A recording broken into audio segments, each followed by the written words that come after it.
अस्सलाम वालेकुम everyone, doctor Maya here.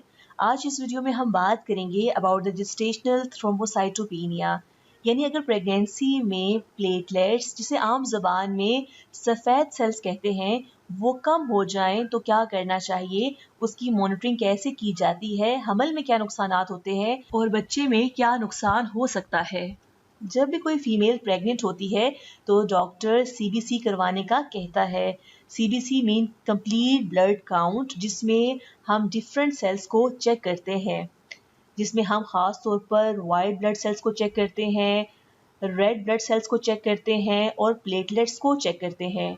अगर किसी का सीबीसी काउंट प्रेगनेंसी के स्टार्ट में यानी फर्स्ट ट्राइमेस्टर में ठीक हो, यानी वाइट ब्लड सेल्स भी ठीक हो, रेड ब्लड सेल्स भी ठीक हो, हीमोग्लोबिन का लेवल भी ठीक हो और प्लेटलेट्स भी ठीक हो, तो ये टेस्ट अमूमन हम थर्ड ट्राइमेस्टर में दोबारा करवाते हैं, यानी 7वें, 8वें और 9वें माह में।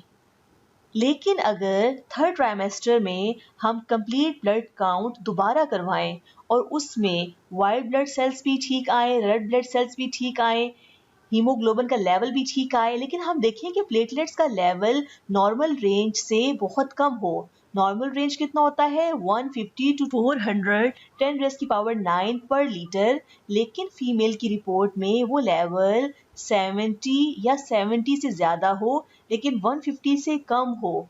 तो इतना एकदम से प्लेटलेट्स लेवल अगर कम हो जाएं तो इसको इतना लाइट नहीं लेना चाहिए।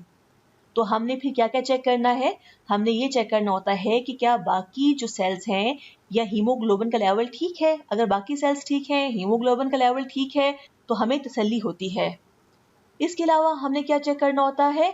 हमने ये चेक करना होता है कि पेशेंट को फीवर, बुखार या कोई इन्फेक्शन तो नहीं है। अगर पेशेंट को फीवर और इन्फेक्शन नहीं है, अगर पेशेंट का बीपी हाई नहीं है, उसको मैदे में दर्द नहीं है, सर में दर्द नहीं है, अगर पेशेंट के स्टूल और यूरिन का कलर यानी पेशाब का कलर अगर सही है, वो कोला कलर नहीं है, ब्लैक कलर का नहीं है, डार्क कलर का नहीं है, या फिर पेशेंट को bleeding from other sides of the body नहीं हो रही, यानी कि तमाम अलामात पेशेंट में नहीं है और सीबीसी यानी बाकी रिपोर्ट भी ठीक है, सिर्फ प्लेटलेट्स कम हो और वो भी कितने कम हो कि एटलीस्ट 70 और 70 से ज़्यादा हो, तो ऐसी फीमेल को हम रीअश्योर करते हैं, हम ये कहते हैं कि घबराने वाली बात नहीं है। ये मोस्ट कॉमन कंडीशन है प्रेगनेंसी में जो वाक़या होती है, जिसे जेस्टेशनल थ्रोम्बोसाइटोपेनिया कहते हैं। प्रेगनेंसी में प्लेटलेट्स की कमी की मोस्ट कॉमन वजह अप टू 75% जेस्टेशनल थ्रोम्बोसाइटोपेनिया है।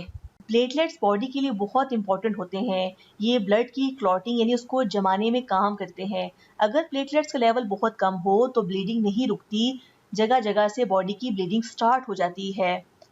जेस्टेशनल थ्रोम्बोसाइटोपेनिया में पेशेंट को सिम्टम्स नहीं होते, तो पेशेंट को हमने क्या एडवाइस करनी होती है कि हर 4 हफ्ते के बाद हम दोबारा से सीबीसी करवाएंगे। हम ये देखेंगे कि प्लेटलेट्स का लेवल और कम तो नहीं हो रहा, कहीं प्लेटलेट्स लगवाने की ज़रूरत तो नहीं पड़ रही। अगर प्लेटलेट्स का लेवल कम ना हो तो इसका मतलब है कि ये जेस्टेशनल थ्रोम्बोसाइटोपेनिया है, जो कि फिजियोलॉजिकल होता है, जो कि नॉर्मली प्रेगनेंसी में होता है। इसीलिए घबराने वाली कंडीशन नहीं होती, लेकिन हम इसको लाइट नहीं ले सकते।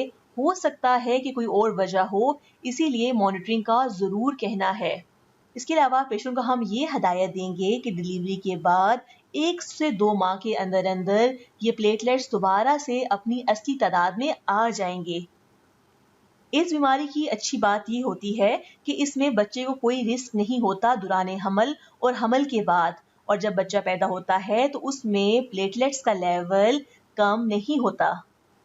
मेरी ये वीडियो बनाने का मकसद ये था कि अगर प्रेगनेंसी के फर्स्ट ट्राइमेस्टर में आपकी सीबीसी रिपोर्ट ठीक है, प्लेटलेट्स का लेवल ठीक है और आप दोबारा से उसको रिपीट करवाएं, आप में कोई और इलामत ना हो खतरनाक और बाकी पैरामीटर्स, बाकी सीबीसी रिपोर्ट भी ठीक हो, लेकिन प्लेटलेट्स का लेवल कम हो, लेकिन वो 70 10⁻⁹ पर लीटर से ज़्यादा हो, तो घबराने वाली बात नहीं होती। आपने बस प्लेटलेट काउंट 4 वीकली रिपीट करवाना होता है। अपने आप को चेक करना होता है, मेरे प्लेटलेट काउंट कहीं बहुत कम तो नहीं हो रहे। अगर प्लेटलेट काउंट कम नहीं हो रहे तो घबराने वाली बात नहीं होती। आपके और आपके बच्चे को इस बीमारी से कोई खतरा नहीं होगा। अपना ख्याल रखिए, क्योंकि ये 2 जिंदगियों का सवाल है।